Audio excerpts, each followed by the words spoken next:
So we're starting hour 3 of lesson 12. We've got 3/4 of our single page application done. We can add, we can read, we can delete. We now want to be able to select a drink and update it. So first thing we're going to do is write a select method. We'll start with our ng click on our edit buttons. So on our edit buttons, let's add an ng click directive.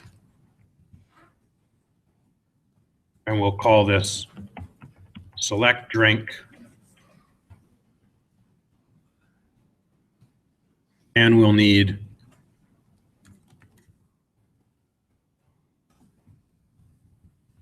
and I'm not entirely sure we're going to need the index here, but we'll pass it just in case we do. I think we probably just need the ID. So now we'll write a select method in our Angular controller.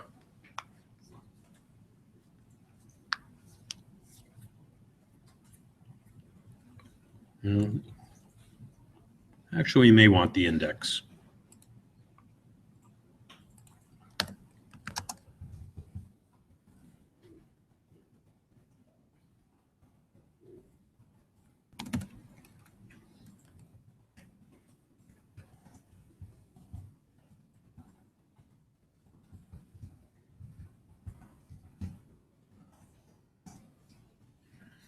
Now, we have the index, so we could just select the team based on our drinks array in memory. The problem if we do that is if we change values in our form, our list is going to update automatically if they're bound to the same list. So that's why we don't want to use our current drinks list, because the current drinks list reflects what's in the database.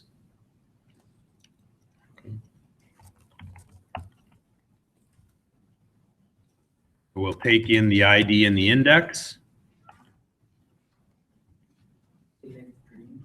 Thank you.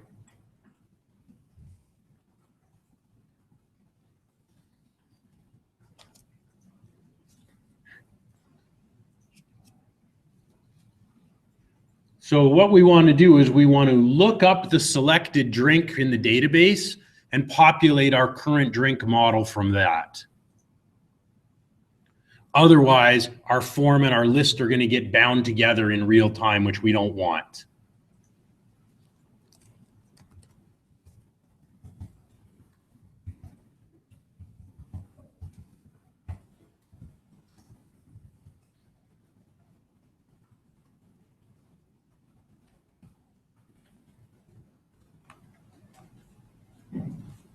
So we're going to call that, and then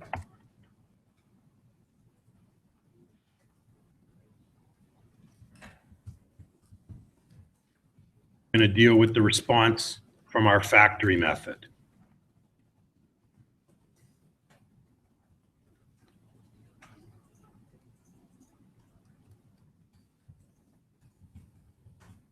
So now we're going to set our scope current drink equal to our response data.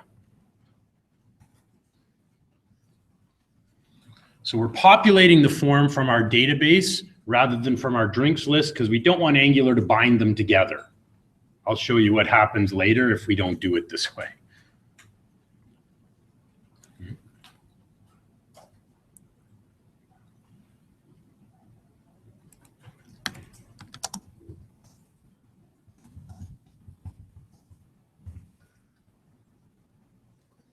By filling scope.currentDrink, that's going to fill all the properties on our form. So now we need a select drink here.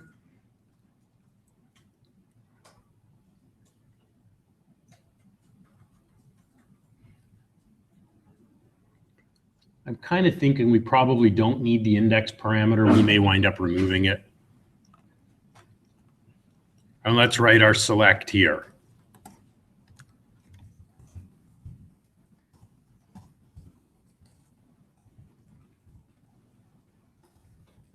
I can't really see where we're going to use that index. I'll just leave it here for now, but I think our query is going to run without making use of it, in which case we can remove it. We're going to run a get method here at the same URL as delete. So we'll just append on the ID.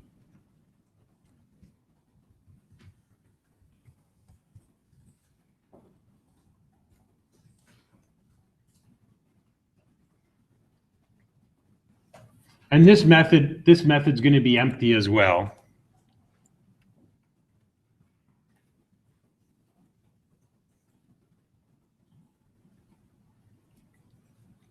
Just like our other ones. So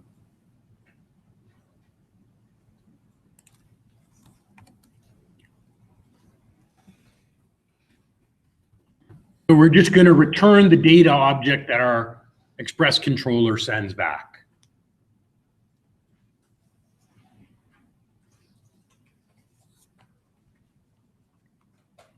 I don't think we need this index for anything. We basically just need the ID. I think we can take out our index parameter everywhere.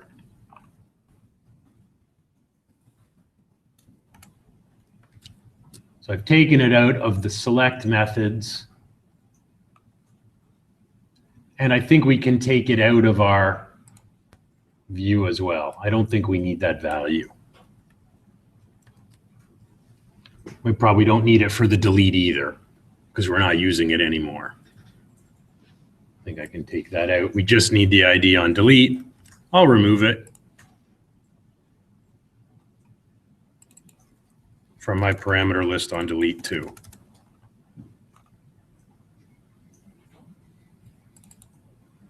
We're not doing anything with it, that value. So now we need to write a get handler in our Express router when we have a get request at /drink/ with an ID number on the end.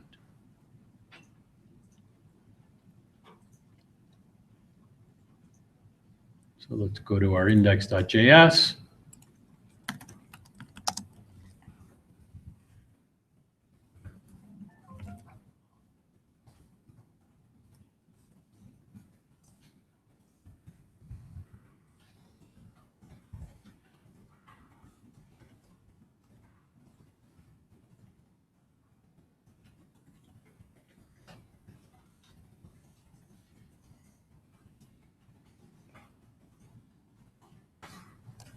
So we'll get our ID and just stick it in a variable.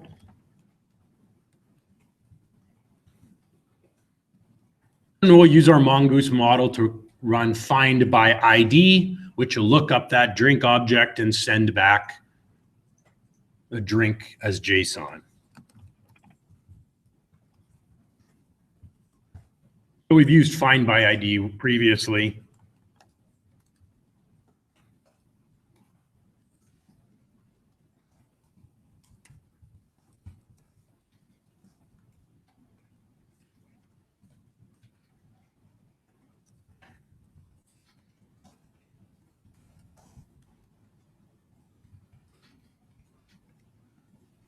Handle our error, otherwise send back JSON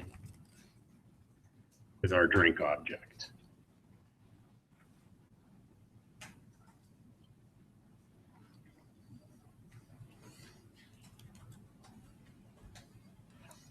So once our Express controller hands back this JSON object, our factory hands it back to our Angular controller. And our Angular controller binds our scope.currentDrink to this JSON object. So which should populate all the values in our form, because they're all tied to our current drink ng model.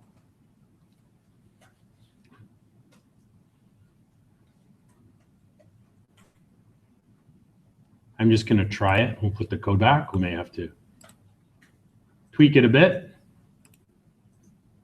Cool.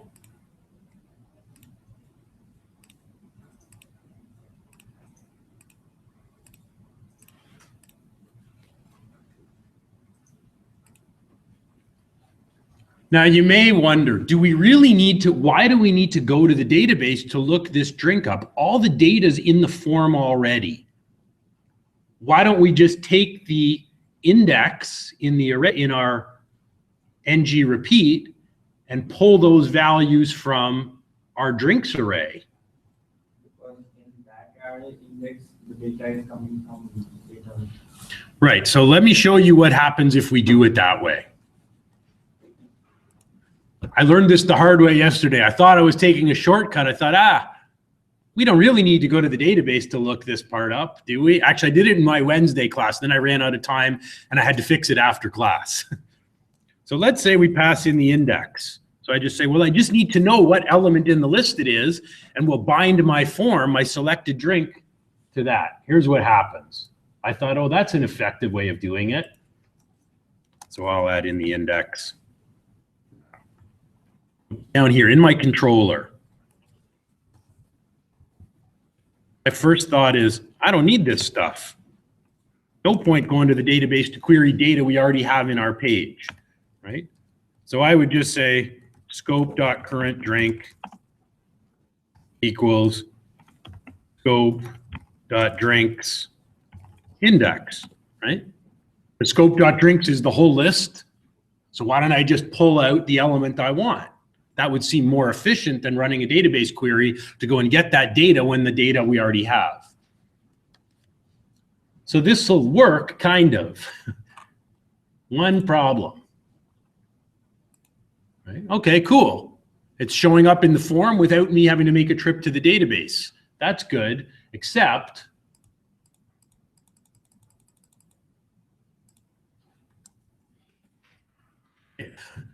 they're now being bound to the same thing.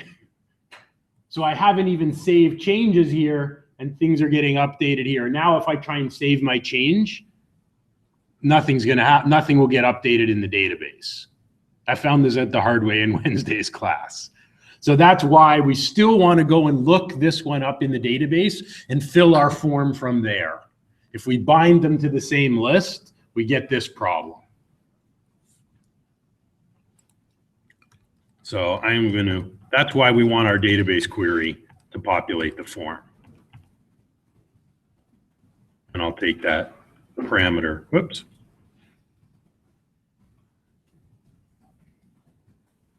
Index parameter out.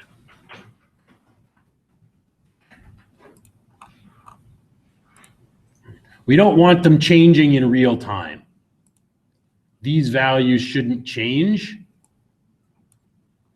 unless I actually update them and commit those changes to the database.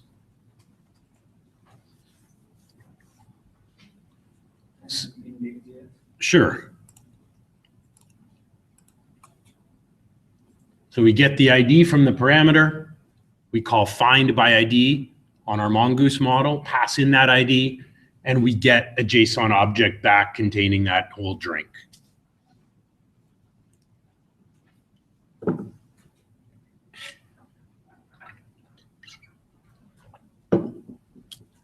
How would you want to separate the Angular controller and factory? Say like work so all together. Well, because we can't really write Angular code in our Express controller. Right? Angular.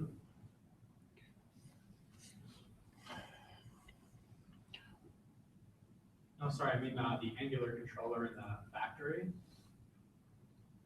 We could do it all as one file. We could do it all as one. It's more to organize it, that this talks to the front end and this talks to the back end.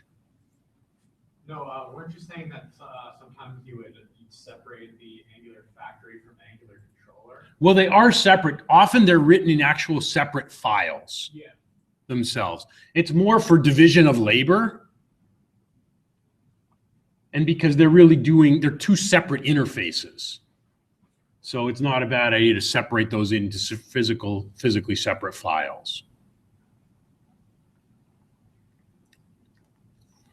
So now we need an update button. So after our add button, let's add a duplicate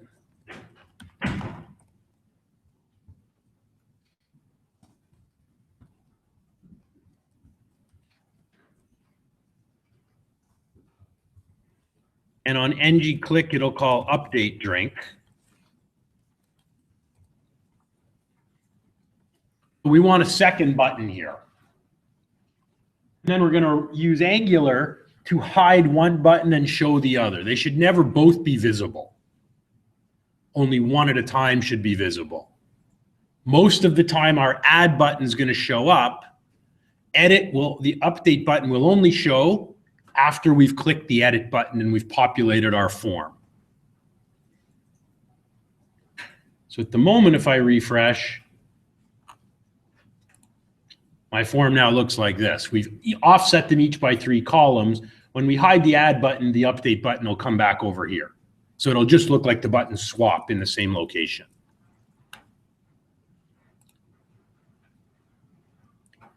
We also need to include a field for the object ID so that when we're doing an update, that object ID, it needs to be part of our form body so we know which record we're updating.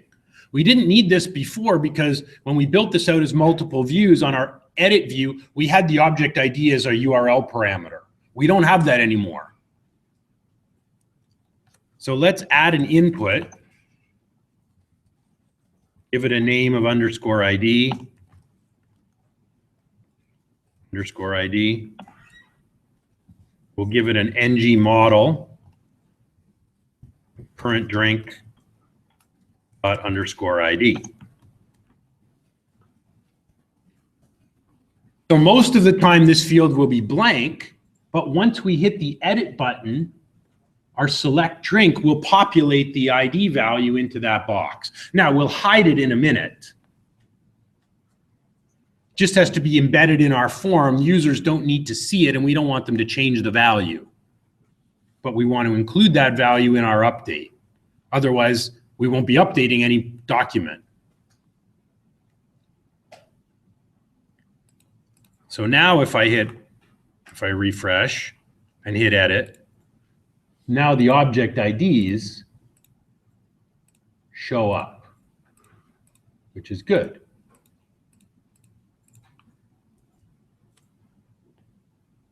Now we need to use Angular to toggle the buttons.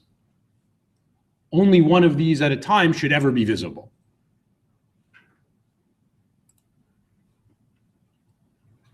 So Angular has these cool directives. On our add button, we'll say ng-hide equals current drink underscore ID, meaning when current drink ID has a value that isn't null, hide the button.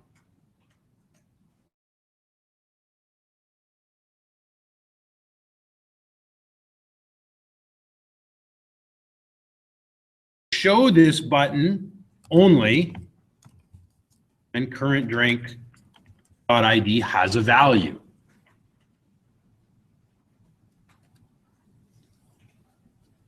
So that makes the update button hidden by default. It only appears when we have an ID value here. The add button is displayed by default, but will be hidden when we have an ID value. Show you how this works. It's kind of neat.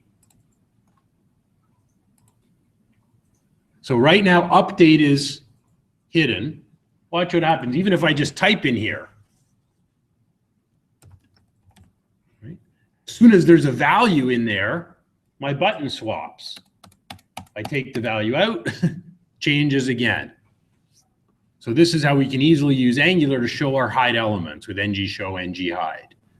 Here would be a common example of when we use it. Let's say we've given a user a form with a bunch of checkboxes, or a bunch of radio buttons with a bunch of choices. But the last choice says other. Like maybe we have what country are you from? We have Canada, USA, India, and then we have other, right? If someone chooses other, we then want to show a text box underneath where they can type in the country that wasn't in our list. But by default, that text box is invisible. It only shows, we use ng-show, when they pick the other option, we then give them that text box. They choose a country that exists, the text box hides. would be a common example. Now, we don't want this box to be visible. We want to use it, but we don't want users to see it. So we can just add type equals hidden. So this box is still there, the value's there, it's part of our form, it's inside our form tag, but now the user won't actually see the values. Right? Our box isn't there, but we know the values are in the form, because when I hit edit, my update button still shows up. When I reload the page, there's no ID value, so update button goes away and add button shows.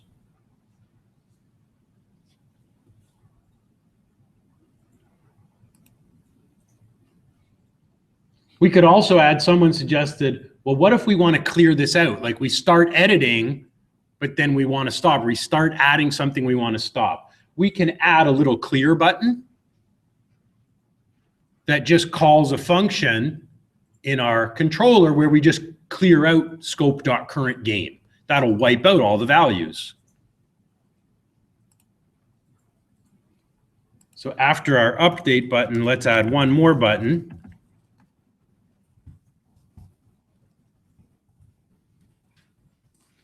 We don't need to offset it because it'll appear immediately beside the add or update button, whichever one is showing. We'll give it an ng click of clear drink, text of clear. So this will wipe out the form with one click.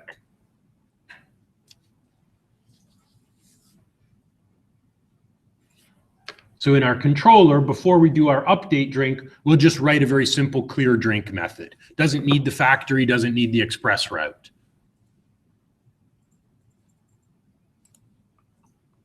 So down at the bottom,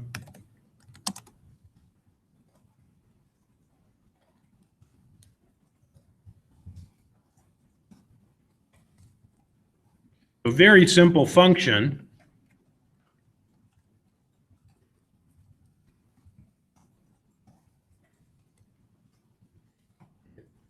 Just clear the current drink. Same thing we did in add. Just set the current drink to null, which will wipe out any values in the form.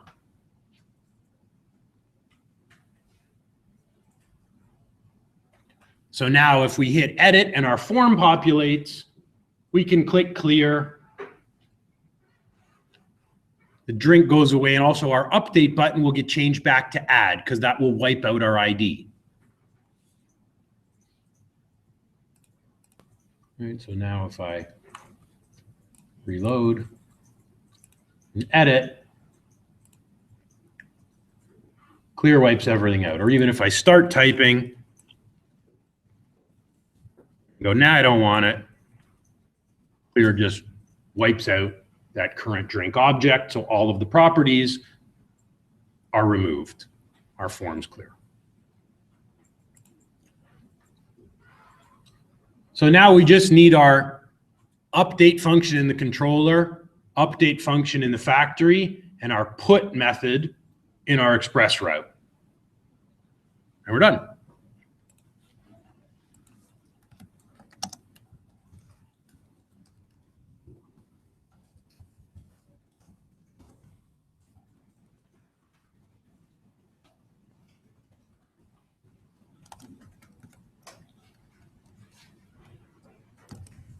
So we'll call our drink factory one more time. We'll call update drink. What value do we need to pass in to update drink? Well, we need the ID, but we need more than just the ID. What else do we need? Yeah, let's pass the whole object. Which object holds? What object will hold all of these values plus the ID? What's the name of that object?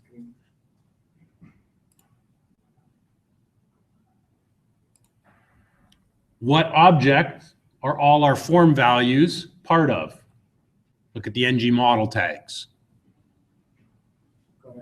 Right, we want to pass the scope.currentDrink. that will contain an object with all 5 of the form values, including the hidden one. Sorry, all 6 of the form values. So in our update, we're going to pass in scope.currentDrink.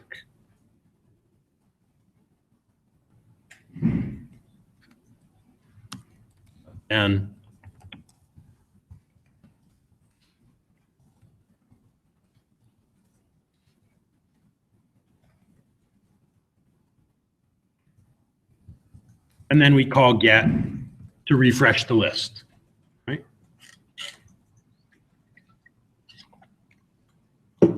So save that data to the database through our factory and then update our list.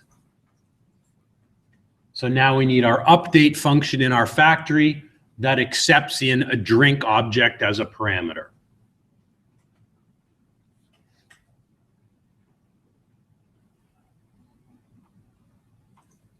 So here's our last factory function. Whoops.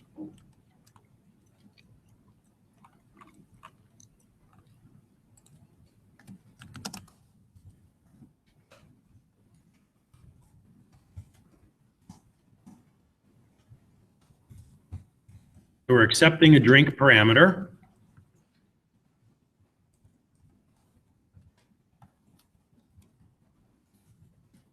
This time we're going to call a put method.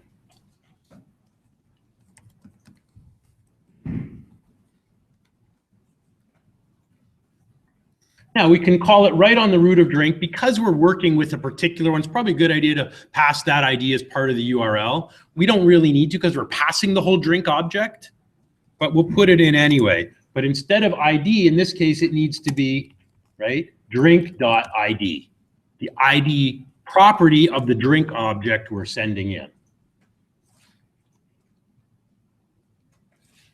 And then we also need to pass in the entire drink as the request body.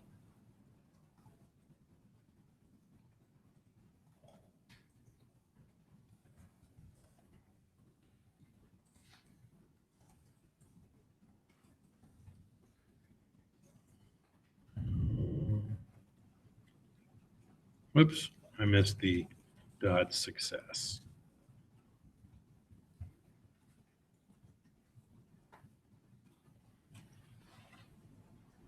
So we don't have to put the ID on the end of the URL.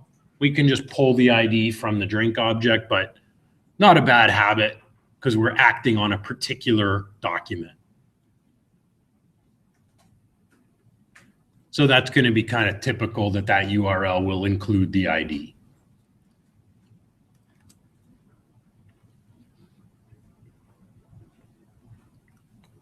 So now we need our express route and we should be done. So we're going to have a router.put. Our URL will be drinks/:ID. And then we can access this drink with our request.body, just like we did when we were creating a new drink.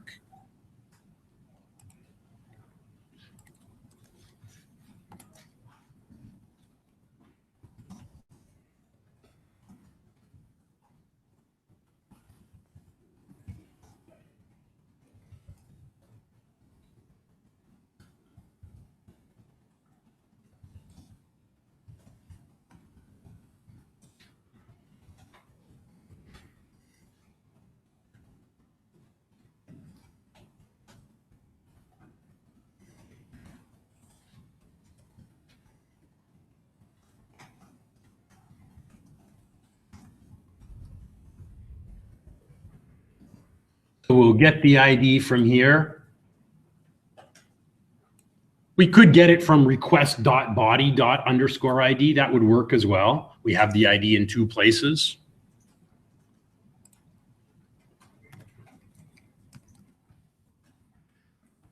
So we can call drink.update by passing in the ID.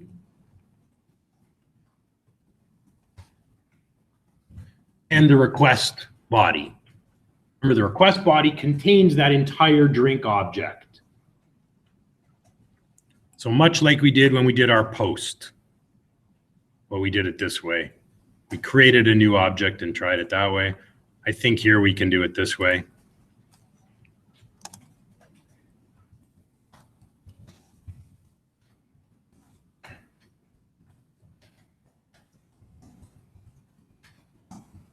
And our usual response.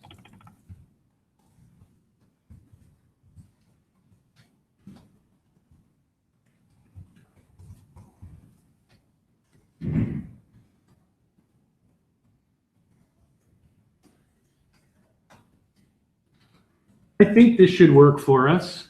So update, pass in the ID as the first parameter, the request body as the second parameter, and our callback as the third parameter. And we're using our put method, which is designed for doing updates. I'm not exactly sure why they didn't call it update.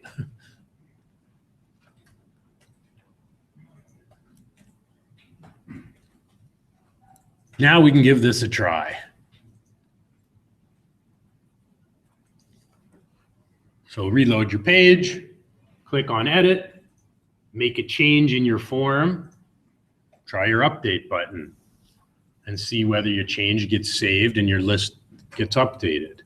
I'm going to try mine just to see whether the code I've done is right or whether it needs any adjustments. So now if I update,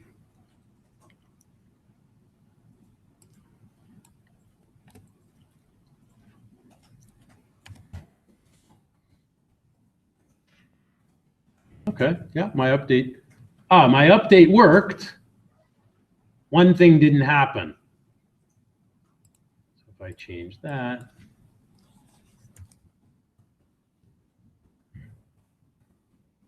my updates are working, but what should we also do after we do an update? Yeah, we should call the clear function. Now, we now have a function to clear that's accessible, or we can just repeat that line of code, set current drink back to null after we do an update, refresh the list, and I'll just maybe call scope.clearDrink. So our form emptied out after our update has run.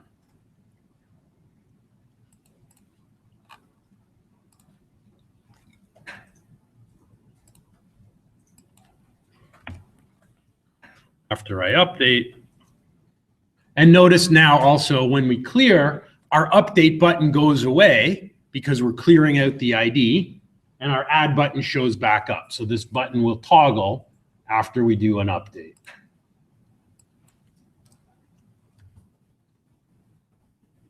My update button shows, update goes away, and add comes back. Sorry, can you go back to the put controller? In the express router in here? Oh, yeah, sorry.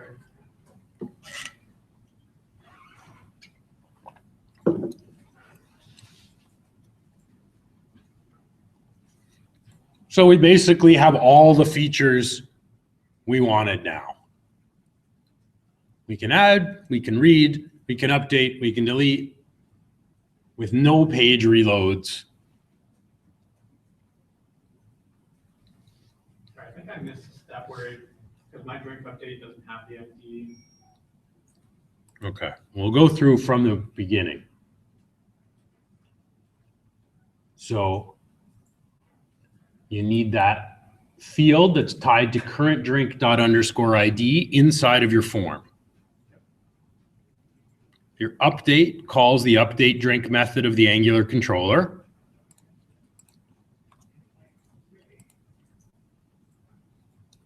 Our update method in the controller calls update in the factory, and it passes in the current drink object. So that contains all of the form values. Right? If you don't pass this in, update has no data to update. We have to give it, that's the current values from the form.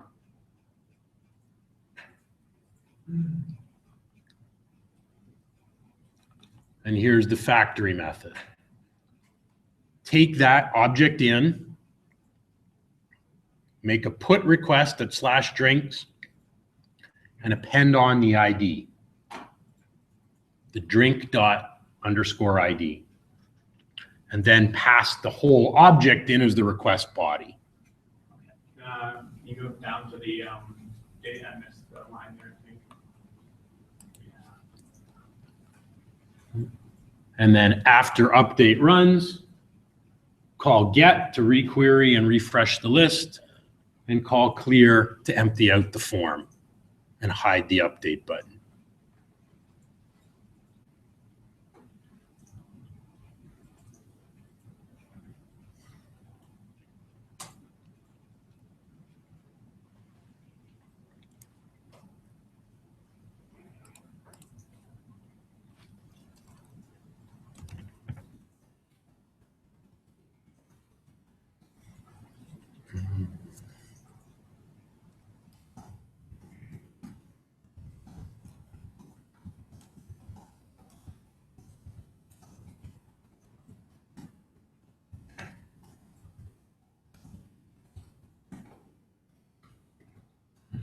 So I've pushed to GitHub.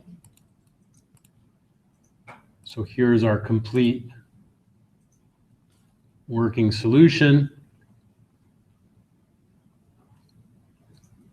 which is not a bad little starter application. If you ever had to build something quick and simple for somebody where they just needed a page to manage information in one table, well, this is not a bad way to go. Set this up and run it with Node, Angular, with the full stack. And you've given them a really easy to work with interface. I'm not exactly sure, we didn't quite scale it around for mobile, but it wouldn't be hard to do. We'd basically just have to maybe modify the table a little bit, but it's not bad at that scale. We could do a little more, work with Bootstrap a little more to make sure it completely fits. Wouldn't be hard.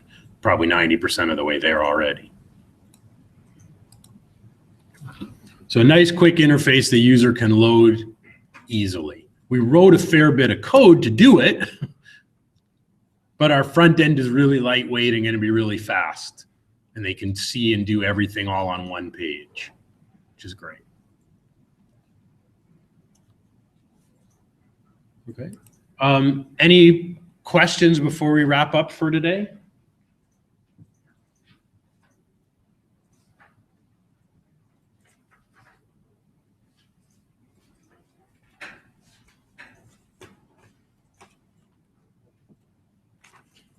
Okay. Well, if not, we can pack up. There is another class coming in after us. Code is on GitHub. If you're still wrestling with a bit of it, you can look at what's on Git and try and get yours. I'd encourage you to try and finish it. Keep in mind, presentations start next Friday at 11. First group presentation is